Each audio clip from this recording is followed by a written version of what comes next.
মা বাবার সাথে সম্মানজনক কথা বলো। ফাকুল লাহুমা কাওলান কারীমা, সম্মানজনক কথা বলো, মাথায় ঝাঁকি দিয়ে রাগ করে চোখ মোটা করে কথা বলো না। তুমি সন্তান, তোমার জন্য সবচাইতে বড় পীর তোমার আব্বা, তোমার আম্মা।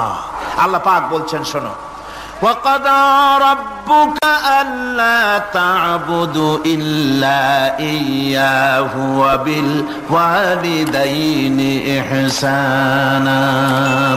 তোমার প্রভুর পক্ষ থেকে ফয়সালা হয়েছে, চূড়ান্ত সিদ্ধান্ত হয়ে গিয়েছে, আমি আল্লাহর ইবাদতের পর তোমার মা বাপের ইহসান করবে, খেদমত করবে, তাদের জন্য উপকার করবে, তাদেরকে ভালোবাসবে।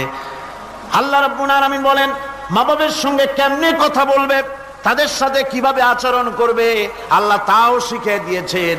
আল্লাহ পাক বলেন, ওয়ালা তাকুল লাহুমা ওয়া কুল লাহুমা কাওলান কারীমা। মা বাবার সাথে সম্মানজনক কথা বলো।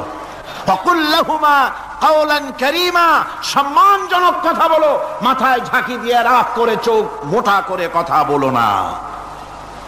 তুমি সন্তান, তোমার জন্য সবচাইতে বড় পীর তোমার আব্বা, তোমার আম্মা।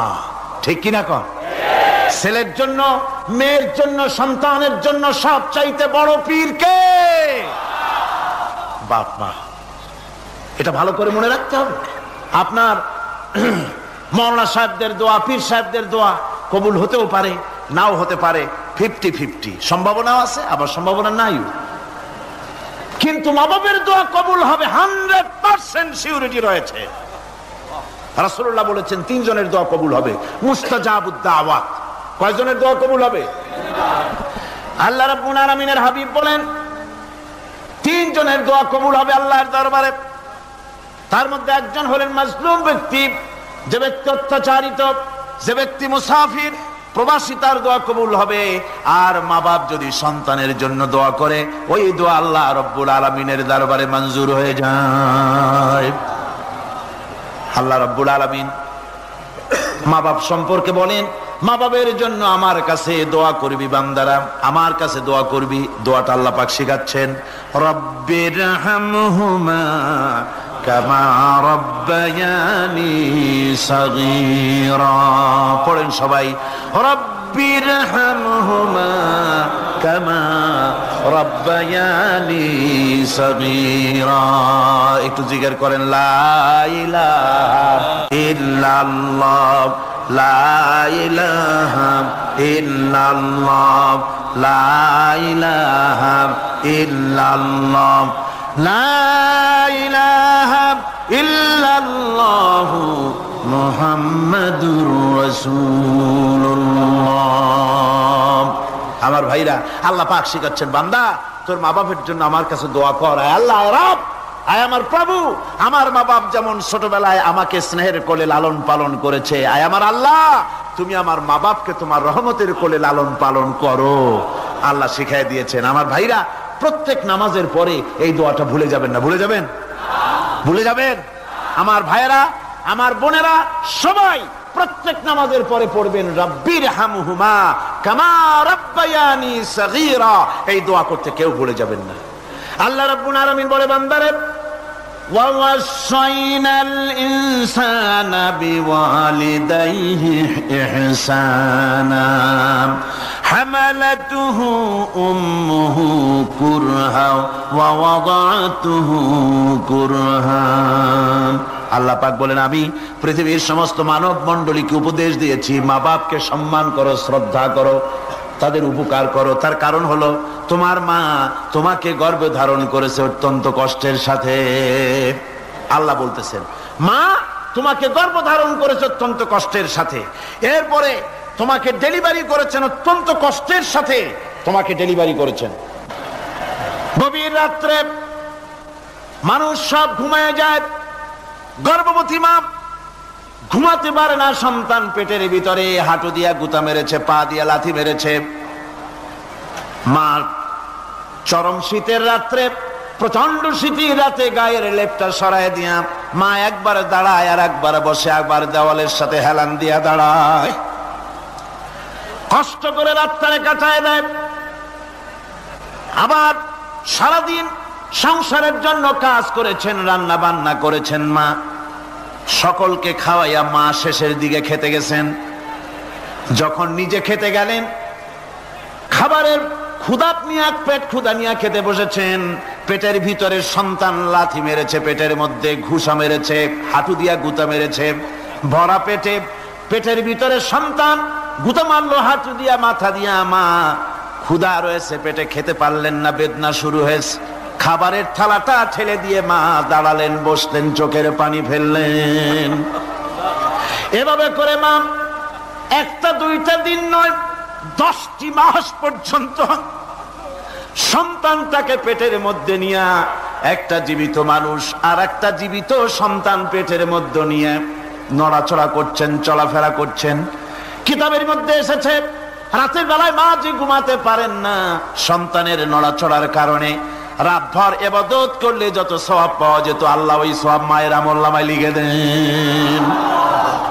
সন্তান পেটে থাকার কারণে খেতে পারে না, পেট ভরে ক্ষুধায় কষ্ট পায় মা, এই জন্যে 10 মাস ধরে রোজা রাখলে যে সওয়াব হতো আল্লাহ রাব্বুল আলামিন মায়ের আমলনামায় রোজার সওয়াব লিখে দেন। 10 মাস পুরে গেল, সন্তান ডেলিভারির সময় চলে এলো, মায়ের মন বিমর্ষ, সন্তান ডেলিভারি হবে, না জানি মরে যায় নাকি, না জানি অপারেশন লাগে নাকি, কি অবস্থা হবে। মা খেতে পারে না, মুখটা শুকায়া যায়। ডেলিভারির সময় যখন আসে, মা বাবার কাছ থেকে বিদায় নিয়ে যায়, স্বামীকে একান্তে গোপনে ডেকে নিয়ে বলে, প্রাণের স্বামী, দীর্ঘদিন একসঙ্গে ঘর কন্যা করেছি, অপরাধ হয়ে যেতে পারে, আমারে মাফ করে দিও। আমার মনে হয় এবার আমি আর বাঁচবো না, সংসার থাকলো চাবি থাকলো সব বুঝে নাও, আমারে মাফ করে দিও। মা চলে গেল সতিকা গৃহে, ক্লিনিকে চলে গেল, অপারেশন থিয়েটারে চলে গেল, অথবা ডেলিভারির জায়গায় চলে গেল। ডেলিভারি পেইন শুরু হয়ে গেল, বেদনা শুরু হয়ে গেল। এক একটা বেদনা যেন মায়ের এক একটা মৃত্যু যন্ত্রণা শুরু হয়ে যায়। এমন যন্ত্রণা, প্রসব বেদনা দুনিয়ার ভুক্তভোগী মা ছাড়া আর কেউ জানে না। এই চরম বেদনার ভেতর দিয়ে, চরম কষ্টের ভিতরে মা যখন একটা বাচ্চা প্রসব করলো, জিহাদের ময়দানের মতো মা রক্তাক্ত হয়ে গেলেন, সন্তান দুনিয়ায় এলো। মা তখন অস্থির থাকেন। এত বড় বিরাট কষ্টের ভিতরে আল্লাহ রাব্বুল আলামিন বলেন, সন্তান যখন ডেলিভারি হয়ে গেল, মায়ের মনের ভিতরে আমি তখন এই ফিলিংস, এই টেন্ডেন্সি জাগ্রত করে দিই, দেখ কি হয়েছে। মা তখন দেখতে চায় কি হয়েছে। মায়ের সামনে যখন এত কষ্টের, হৃদয় রিংরানো, কলিজার 32টি নাড়ি ছেঁড়া যন্ত্রণার সন্তান যখন মায়ের চোখের সামনে আসে, আল্লাহ পাক বলেন, মা যখন তার ছেলের মুখের দিকে তাকায়, মেয়ের মুখের দিকে তাকায়, আল্লাহ বলেন 10 মাসের পেটে ধরা কষ্ট আর ডেলিভারির সব কষ্ট মায়ের মন থেকে মুছে ফেলে দেই। আল্লাহ রাব্বুল আলামিন বলেন, খবরদার দুনিয়ার মানুষ, এমন মায়ের সাথে নাফরমানি করবি না, এ মায়ের সাথে নাফরমানি করবি না, মাকে সম্মান করবি, মার কাছে দোয়া চাবি। দুনিয়ায় যদি সম্মান চাও, রিজেক্ট চাও, মায়ের পায়ে ধরে কাঁদো। মায়ের জাতি অনেক সম্মান তার। রাসূল করিম সাল্লাল্লাহু আলাইহি ওয়াসাল্লামকে প্রশ্ন করা হয়েছে, হুজুর খেদমত করবো কার? হুজুর কয় মায়ের। তারপরে কার? হুজুর কয় মায়ের। তারপরে কার? হুজুর বলেন মায়ের। তারপরে কার? তোমার পিতার।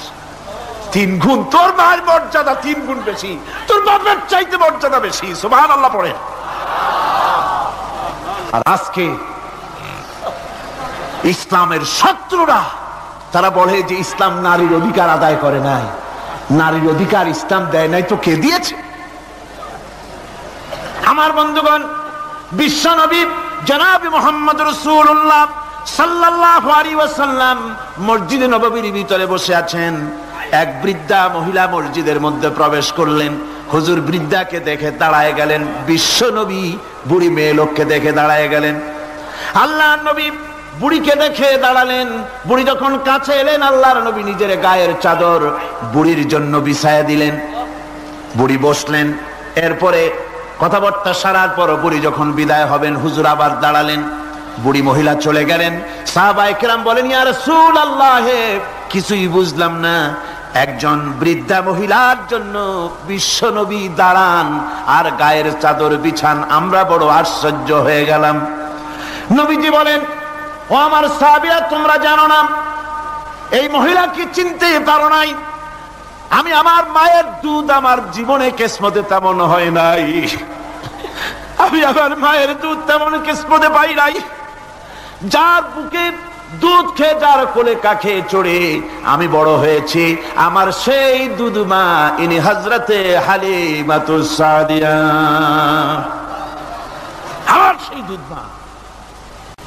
রাসূলুল্লাহ নিজে সম্মান দিয়েছেন মায়ের। খবরদার, মাকে অসম্মান করবেন না, মাকে সম্মান করবেন, মাকে শ্রদ্ধা করবেন। আমার বন্ধুগণ, আলেম ওলামা পীর বুজুর্গদের জন্য হাদিয়া তো দেন, আপনারা কোনো নিষেধ নাই, দেন। হাদিয়া দেওয়াও সুন্নত, নেওয়াও সুন্নত, দিবেন, আমি কোনো নিষেধ করি না।